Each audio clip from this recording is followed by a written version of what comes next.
Hi friends, piece ಕಿಚನ್ಗೆ ಸ್ವಾಗತ. ನಾವು ಇವತ್ತು ಮಾಡುತ್ತಿರುವ ರೆಸಿಪಿ ಸ್ಟ್ರೀಟ್ ಸ್ಟೈಲ್ ಬನ್ ಮಸಾಲ ಹಾಗೆ ದಹಿ ಪುರಿ ಮಾಡೋದು ಹೇಗೆ ಅಂತ ತೋರಿಸ್ಕೊಡ್ತಾ ಇದ್ದೀವಿ. ಒಂದೇ ಸ್ಟಫಿಂಗ್ನ ರೆಡಿ ಮಾಡಿಕೊಂಡು ನಾವು 2 ಚಾಟ್ಸ್ನ ಮಾಡ್ಕೋಬೋದು. ತುಂಬ ಈಸಿಯಾಗಿ ಕಮ್ಮಿ ಟೈಮಲ್ಲಿ ಎರಡೆರಡು ಚಾಟ್ಸ್ನ ಮಾಡೋದು ಹೇಗೆ ಅಂತ ತೋರಿಸ್ಕೊಡ್ತಾ ಇದ್ದೀವಿ. ಹಾಗೆ ನಮ್ಮ ಚಾನಲ್ನ ಸಬ್ಸ್ಕ್ರೈಬ್ ಮಾಡಿ, ಸಪೋರ್ಟ್ ಮಾಡಿ, ಲೈಕ್ ಮಾಡಿ, ಶೇರ್ ಮಾಡಿ, ಪಕ್ಕದಲ್ಲೇ ಕಾಣೋ ಬೆಲ್ ಲೈಕ್ ಮೇಲೆ ಕ್ಲಿಕ್ ಮಾಡಿ. ಹಾಗಿದ್ರೆ ಬನ್ ಮಸಾಲ ಹಾಗೆ ದಹಿ ಪುರಿ ಮಾಡೋ ವಿಧಾನ ಹೇಗೆ ನೋಡೋಣ ಬನ್ನಿ. ನಾವು ಫಸ್ಟು ಬನ್ ಮಸಾಲಾಗೆ ಒಂದು ಮಸಾಲಾನ ರೆಡಿ ಮಾಡ್ಕೊಳ್ಳೋಣ. ಅದಕ್ಕೆ ನಾನಿಲ್ಲಿ ಒಂದು ಬೌಲ್ ತೊಗೊಂಡಿದ್ದೀನಿ. ಬೌಲಿಗೆ ಒಂದು 2ರಿಂದ 3 ಸ್ಪೂನ್ ಆಗೋವಷ್ಟು ಕಾಂಗ್ರೆಸ್ ಕಡಲೆ ಬೀಜನ ಸೇರಿಸ್ಕೊತಾ ಇದ್ದೀನಿ. ಮನೆಯಲ್ಲೇ ಮಾಡ್ಕೊಂಡಿರೋ ಅಂಥದ್ದು. ನಿಮ್ಗೆ ಇಷ್ಟ ಆದರೆ ಸ್ವಲ್ಪ ಜಾಸ್ತಿನೂ ಸೇರಿಸ್ಕೋಬೋದು. ಹಾಗೆ ಇಲ್ಲಿ ನಾನು ಒಂದು ಮೀಡಿಯಮ್ ಸೈಜ್ದು ಈರುಳ್ಳಿನ ಸಣ್ಣ ಸಣ್ಣಗೆ ಕಟ್ ಮಾಡಿ ತೊಗೊಂಡಿರೋ ಅಂಥದ್ದು. ಈರುಳ್ಳಿ ಸ್ವಲ್ಪ ಜಾಸ್ತಿನೇ ಸೇರಿಸ್ಕೊಳ್ಳಿ, ಟೇಸ್ಟು ತುಂಬಾ ಚೆನ್ನಾಗಿ ಬರುತ್ತೆ, ಅದಕ್ಕೋಸ್ಕರ. ಹಾಗೆ ಇದಕ್ಕೆ ನಾನು ಒಂದು ಮೀಡಿಯಮ್ ಸೈಜ್ದು ಕ್ಯಾರೆಟ್ನ ಮೇಲ್ಗಡೆ ಸಿಪ್ಪೆ ತೆಗೆದು ಈ ಥರ ತುರ್ಕೊಳ್ಬೇಕು. ಈಗ ಇದನ್ನು ಇದರೊಳಗಡೆ ಸೇರಿಸ್ಕೊಳ್ಳೋಣ. ತುಂಬ ಹೆಲ್ತಿಯಾಗೆ ಮಾಡಿ ತೋರಿಸ್ತಾ ಇರೋ ಅಂಥದ್ದು. ಹಾಗೆ ಈಗ ಇದಕ್ಕೆ ನಾನು ಚಾಟ್ ಮಸಾಲಾನ ಸೇರಿಸ್ಕೊತಾ ಇದ್ದೀನಿ. ಹಾಗೆ ಇದಕ್ಕೆ ಒಂದು 1/4 ಟೀ ಸ್ಪೂನ್ ಆಗೋವಷ್ಟು ಚಾಟ್ ಮಸಾಲಾನ ಸೇರಿಸ್ಕೋಬೇಕಾಗುತ್ತೆ. ನಿಮಗೆ ಚಾಟ್ ಮಸಾಲ ಇಲ್ಲ ಅಂದರೆ ಸ್ವಲ್ಪ ಗರಂ ಮಸಾಲನೂ ಸೇರಿಸ್ಕೋಬೋದು. ಹಾಗೆ ರುಚಿಗೆ ತಕ್ಕಷ್ಟು ಉಪ್ಪು, ಸ್ವಲ್ಪ ಕಾಂಗ್ರೆಸ್ ಕಡಲೆ ಬೀಜದಲ್ಲೆಲ್ಲ ಉಪ್ಪಿರುತ್ತೆ, ನೋಡಿಕೊಂಡು ಉಪ್ಪನ್ನ ಸೇರಿಸ್ಕೋಬೇಕಾಗುತ್ತೆ. ಹಾಗೆ ಖಾರಕ್ಕೆ ನಾನು ಸ್ವಲ್ಪ ಇಲ್ಲಿ ಅಚ್ಕಾರದ ಪುಡಿನ ತಗೊಂಡಿರೋ ಅಂಥದ್ದು.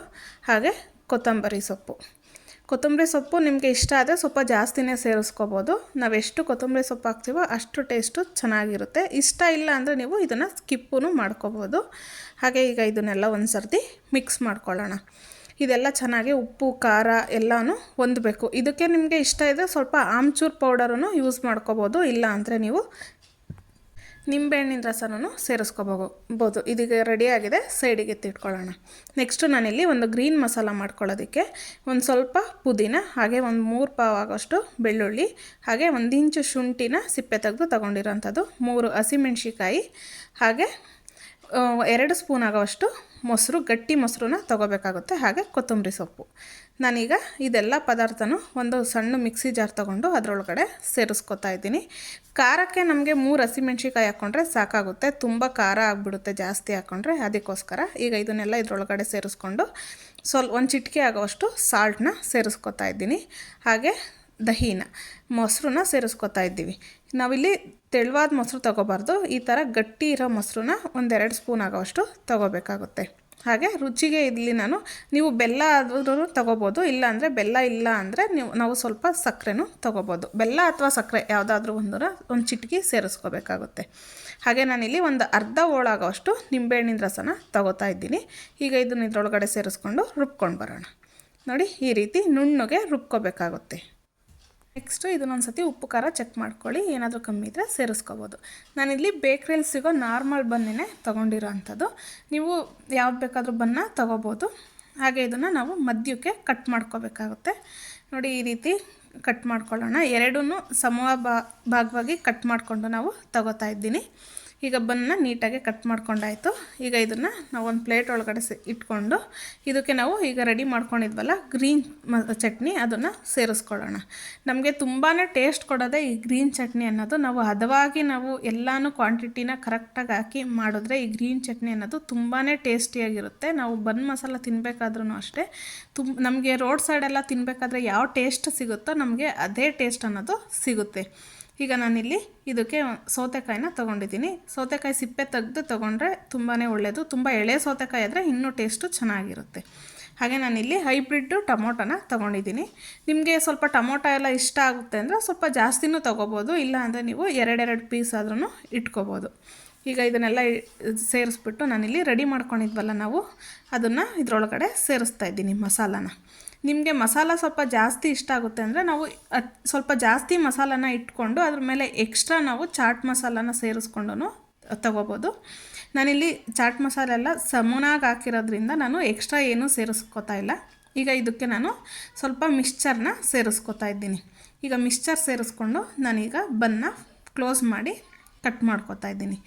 ತುಂಬಾ ಟೇಸ್ಟಿಯಾಗಿರುತ್ತೆ, ಮಾಡೋದು ಕೂಡ ತುಂಬಾ ಈಸಿ. ಮನೆಯಲ್ಲೇ ಸಿಗೋ ಇಂಗ್ರೀಡಿಯೆಂಟ್ನಲ್ಲೇ ನಾವು ಮಾಡ್ಕೋಬೋದು, ನಮಗೆ ಎಕ್ಸ್ಟ್ರಾ ಏನೂ ಬೇಕಾಗಲ್ಲ. ನಾವು ರೋಡ್ ಸೈಡೆಲ್ಲ ತಿಂದಾಗ ಏನು ಟೇಸ್ಟ್ ಇರುತ್ತೋ ಅದೇ ಟೇಸ್ಟ್ ಬರುತ್ತೆ.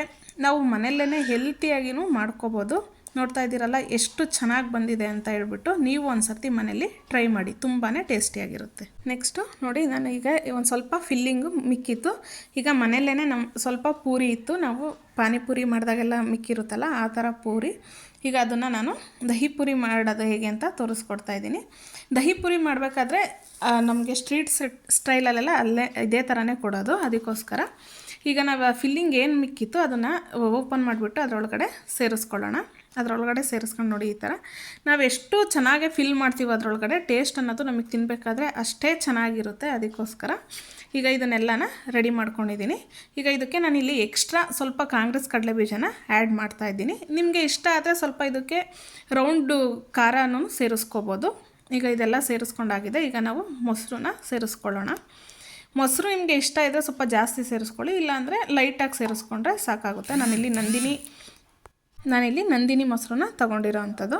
ಹಾಗೆ ಇದ್ರ ಮೇಲ್ಗಡೆ ಸ್ವಲ್ಪ ಸೇವನ್ನ ಸೇರಿಸ್ಕೊಳ್ಳೋಣ. ನೋಡ್ತಾ ಇದ್ದೀರಲ್ಲ ಎಷ್ಟು ಈಸಿಯಾಗಿ ನಾವು ಒಂದೇ ರೆಡಿ ಮಾಡಿಕೊಂಡು ಸ್ಟಫಿಂಗ್ನ ಎರಡೆರಡು ಚಾಟ್ಸ್ನ ಮಾಡ್ಕೋಬೋದು. ಮನೇಲಿ ಮಕ್ಕಳಿಗೆ ನಾವು ಒಂದೊಂದೇ ರೀತಿ ಕೊಡೋದ್ರಿಂದ ಈ ಥರ ರೆಡಿ ಮಾಡ್ಕೊಂಡಾಗ ಹೆಲ್ತಿಯಾಗೂ ಇರುತ್ತೆ, ಮಕ್ಕಳು ಇಷ್ಟಪಟ್ಟು ತಿಂತಾರೆ, 2 ಚಾಟ್ಸು ಕೊಟ್ಟಂಗಾಗುತ್ತೆ ಮಕ್ಕಳಿಗೆ. ಅದ್ರಾಗೂ ಈವ್ನಿಂಗ್ ಟೈಮಲ್ಲಿ ಮಕ್ಕಳು ಬಂದಾಗ ಇಲ್ಲ ಮಳೆ ಬರಬೇಕಾದ್ರೆ ಈ ಥರ ಮಾಡ್ಕೊಂಡು ತಿಂದ್ರಂತೂ ಟೇಸ್ಟು ಅದ್ಭುತವಾಗಿರುತ್ತೆ. ನೀವು ಒಂದು ಸತಿ ಟ್ರೈ ಮಾಡಿ, ತುಂಬಾ ಟೇಸ್ಟಿಯಾಗಿರುತ್ತೆ.